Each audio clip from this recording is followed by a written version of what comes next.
Dear you, there's a moment when you catch yourself reacting to something the right way, and it scares you, not because it's wrong, but because it's automatic. You realize you didn't choose that reaction. It just happened, and suddenly, a question appears that you weren't planning to ask. When did I stop feeling like myself? You don't feel broken. You don't feel lost. You feel unfamiliar. You're still functioning. You still recognize your routines, your responsibilities, your roles. But when you look inward, the version of you that used to feel vivid, curious, emotionally present feels quieter now. Not gone, just harder to reach. You might remember a time when things affected you more deeply, when your reactions felt spontaneous instead of measured, when you didn't second-guess every emotion before allowing it to exist. That version of you didn't disappear overnight. It faded gradually, as life required more control and less expression. You didn't notice the change at first. Why would you? Nothing dramatic happened. You adapted. You learned to stay composed, to respond appropriately, to prioritize stability over exploration. And those skills helped you survive demanding seasons. They helped you manage pressure. They helped you keep going. But survival skills aren't meant to define your identity forever. Now, you feel a quiet distance between who you are and who you appear to be. You say the right things. You do what's expected. But inside, you sometimes feel like you're watching yourself perform a role you once chose but no longer recognize. You might feel guilty for feeling this way. After all, your life is functioning. You're not in crisis. You tell yourself that many people would be grateful for what you have. So you minimize your discomfort and keep moving. But discomfort doesn't disappear when minimized. It waits until you're still long enough to notice the gap. The gap between your inner world and your outer life. The gap between what you do and what feels true. And that gap, once noticed, can't be unseen.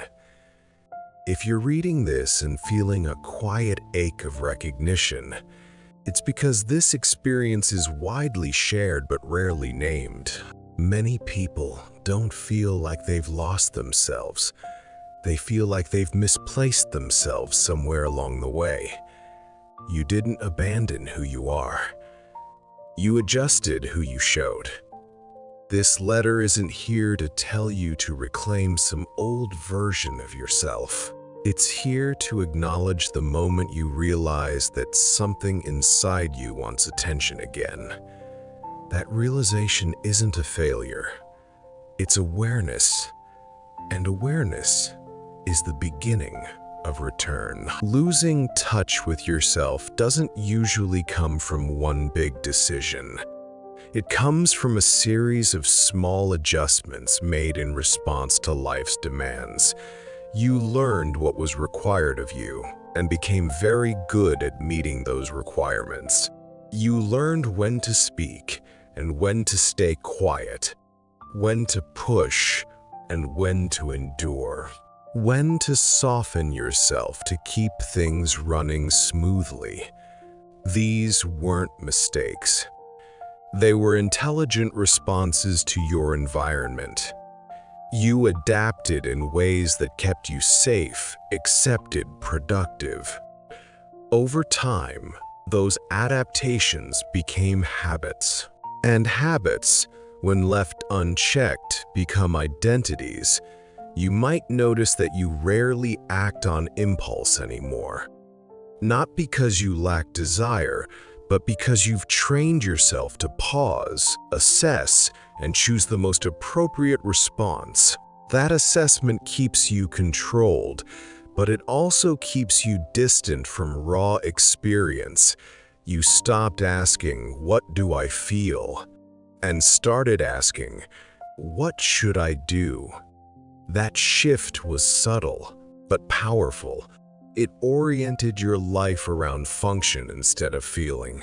And function is useful, but it doesn't nourish you. Another layer of this disconnection comes from responsibility. You've been holding things together for a long time. You've managed expectations, maintained roles, stayed reliable. That reliability came at the cost of spontaneity, of emotional risk, of parts of you that didn't fit neatly into your daily structure.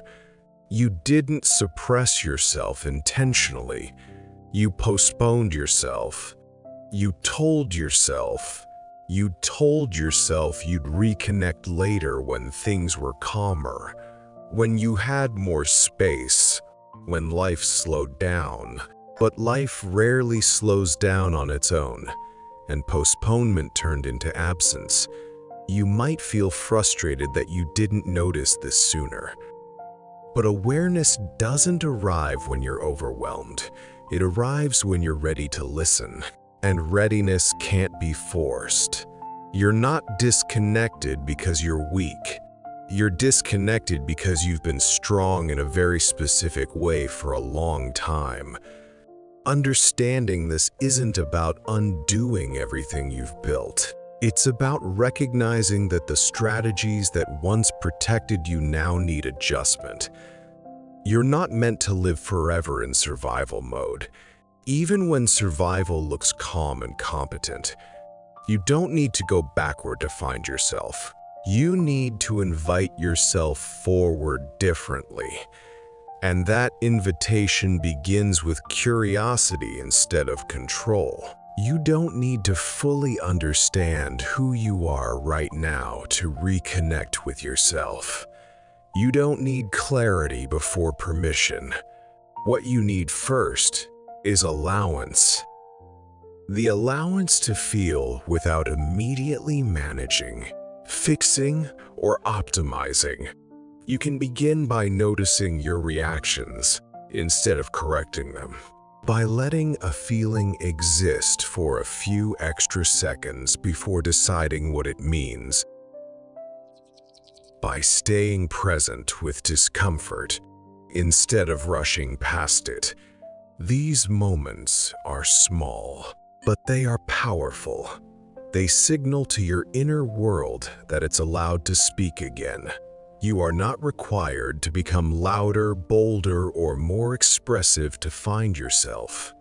Reconnection doesn't demand performance. It asks for attention. Gentle, consistent attention. You might feel awkward at first, disoriented, as if you're meeting yourself after a long absence. That's normal. Familiarity returns gradually. Trust rebuilds slowly.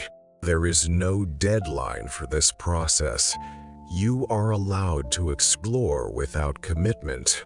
You are allowed to feel without explanation. You are allowed to change without announcing it. As you do, you'll notice subtle shifts, moments that feel more grounded, reactions that feel more honest, a sense that you're no longer observing your life from the outside. This doesn't mean everything suddenly feels clear or joyful. It means you're present enough to experience life as it is, instead of managing it from a distance. And presence, even when it's quiet, is deeply grounding. You didn't lose yourself permanently. You set parts of yourself aside to survive.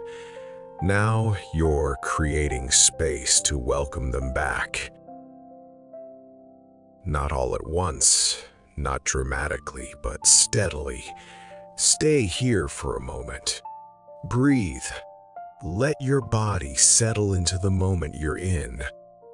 You don't need to become someone new. You only need to stop abandoning who you already are. And that return, slow, intentional, compassionate, is more than enough. Sincerely, you.